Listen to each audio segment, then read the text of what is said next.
그리고 또 선거 막판에 등장한 또 관심을 끄는 인물이 있죠. 박근혜 전 대통령 얘기 잠깐 해볼까요? 대구를 시작으로 충청권을 거쳐서 부울경까지 그야말로 전방위 선거 지원에 나서고 있습니다. 그리고 오늘은요, 이 박근혜 전 대통령 강원도를 찾을 예정입니다.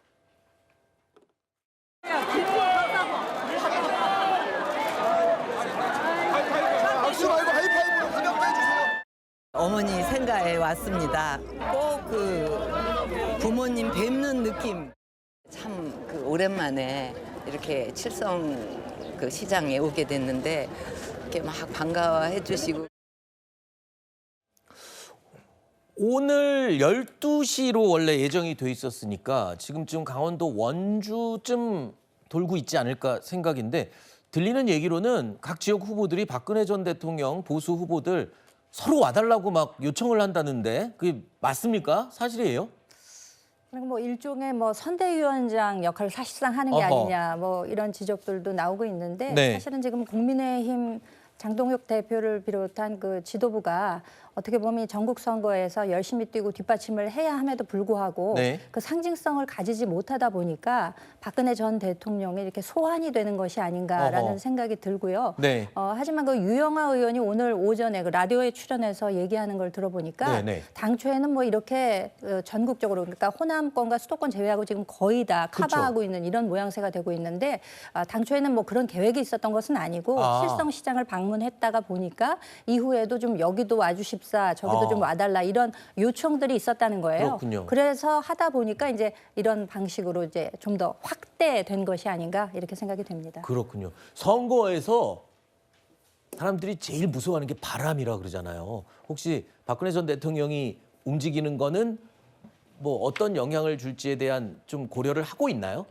그 뭐 이 영향력이 이제 확장성이 있는 영향력이냐는 살펴봐야 되는 부분인 것 같아요. 네. 그러니까 영향력이 없다라고 할 수는 없겠죠. 아하. 왜냐하면 이제 특히 뭐 대구 같은 지역에서는 박근혜 전 대통령이 여전히 가지고 있는 그 자산들이 있기 때문에 네. 제가 봤을 때는 뭐 대구 지역이나 뭐 영남 지역에는 충분히 영향을 미칠 수 있다라는 생각이 들지만 이것이 어떤 뭐 전통적 보수 지지층을 결집하는 것 외에 어떤 네. 중도의 표심이라든지 아니면 보수 중에서도 이제 계엄을 기점으로 해서 좀 전통적 보수 지지층에서 좀 이탈해서 새로운 보수의 재건을 바라는 그런 분들의 입장을 봤을 때에는 박근혜 전 대통령의 등판이 오히려 새로운 보수로 나아가는 길보다는 과거로 회귀하는 보수의 그 모습을 보여줄 가능성이 높다. 그런 점에서 장동혁 대표나 박근혜 전 대통령이나 선거에 등판하는 것이 과연 전국적으로 혹은 보수 표심이라든지 뭐 중도 표심이라든지 여러 면에서 과연 절대적으로 플러스냐는 저는 아니라고 생각합니다.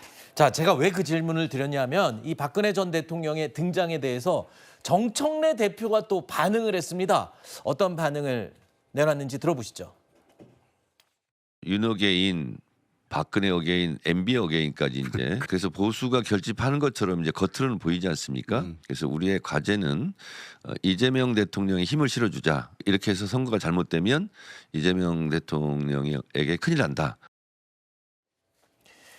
그러니까 뭐 결집하는 것처럼 보이고 뭐 그러겠지만 실제로는 그런 거 없다. 뭐 이런 의미인 거죠. 그 뭐 작용이 있으면 반작용이 있는 거죠. 아. 말씀하셨던 것처럼 박근혜 전 대통령이 왜 이 상황에서 선거운동에 나오시지? 왜 그러신 거지? 이런 느낌이 분명히 있는 거잖아요. 네. 지금까지 거의 안 나오다가 제가 네. 볼 때는 당동혁 대표를 비롯해서 영남 지역에 있는 어떤 일정한 정치적 그룹들이 계속 설득을 했을 거 아니겠습니까? 네. 그러면 설득했던 배경은 뭐냐?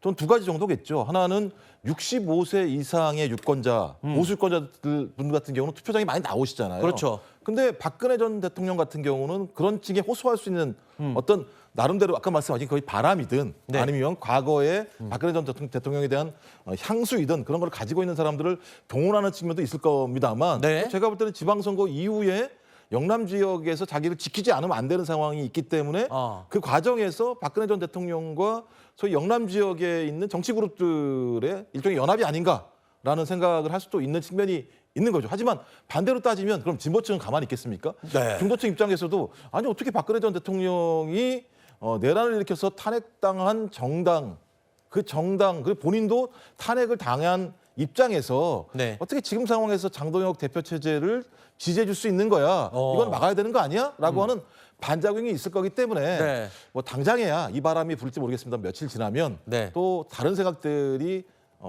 하나하나 좀 모일 수 있는 측면이 있기 때문에 너무 좋아하실 필요는 없을 것 같다. 네. 그런 생각이 듭니다. 분명히 영향은 있다. 바람도 있고 작용을 할 것이다. 하지만 반작용도 만만치 않을 것이다. 반작용 조심해야 된다. 뭐 반작용이 있을 수도 있죠. 네. 그런데 문제는 이재명 대통령과 민주당이 박근혜 전 대통령이 저런 행보를 끌어냈다, 저는 그렇게 봐요. 아, 그래요? 네, 민주당의 기괴한 행보, 사실 지금 선거판이니까 저희가 이렇게 선거를 치르고 있지만 네. 특정인의 대통령의 공소 취소를 위해서 정당이 움직이고 국회를 운영한다. 이런 나라가 어디로 가는지에 대해서 박근혜 전 대통령 고민이 있을 수밖에 없고 네. 그런 그 고민들을 이제 현실화하기 위해서는 그 보수를 재건해야 될 거 아니겠어요? 이 네. 보수가 보수 정치인들을 위해서 재건하는 게 아니에요. 국민을 네. 위해서 재건하는 거죠. 알겠습니다. 따라서 본인이 그런 행보를 이재명 대통령과 민주당이 이끌어냈다라는 생각을 하는 거고 네. 저거는 보수 재건의 신호탄이다 이렇게 생각합니다. 알겠습니다.